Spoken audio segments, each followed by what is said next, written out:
When I was, I think around 4 years old, before my sister was born, my first memory was of my parents dancing, and I can't remember where it was. I just remember it was in a cafeteria kind of looking place and all this fluorescent lighting. And now that I think about it, it might have been like a temple and just like the basement and some kind of ceremony. But I remember my mom was wearing a purple sari and my dad had a mustache, which he does not have anymore. And I think it stands out to me because it's my only memory of like my parents dancing. This is a story from when I was 4 years old. I remember it was my birthday and I had a bunch of my family over at my house and I was really excited, and I just have this very vivid memory of running from my backyard all the way up through my kitchen, opening my garage, and I see my cousin coming in, and she was a few years older than me, and she asked me, she's like, how old are you, how old are you? And I just remember looking at her and going, I'm 4. And I just remember getting really excited about it, but I don't remember anything after that.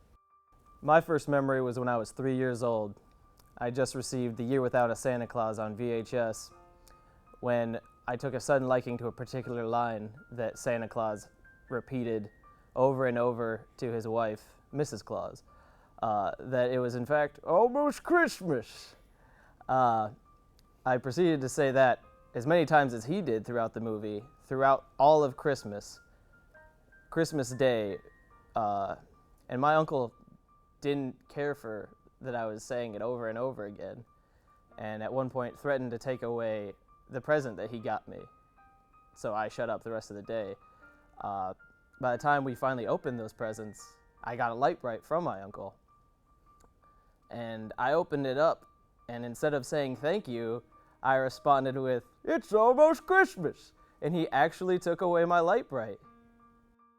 I was 3 years old. My first memory was when I was looking at this calendar in my room at the time.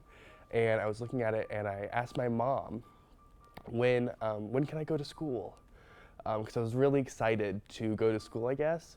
An early appreciation of knowledge at a very young age. And she looked down at me and she said, soon. And I didn't know how soon that would be, but it was really exciting for me to start to go to school because I knew how to write my name and I knew my ABCs, and I just was really excited to start going to school. I was 4 when this happened. So I was just playing around with my brother in the cul-de-sac that was next to our house, and I had on these Barbie roller skates that you have to pull apart. They're plastic, you know, and so you put them on your shoes and you would skate around and you could just hear the plastic hitting the gravel, just the scraping noise of it. And I was just going around and around very slowly around the cul-de-sac. And my brother was also on rollerblades, and he's 4 years older than me, and he was just zooming around me. And he was, come on, Erin, come on, let's go. And my dad was also in the cul-de-sac. He's like, no, Erin's okay. She can go whatever pace she wants. Just let her go. And so I was laughing because my brother was going in front of me and going behind me, and just a really fun childhood memory.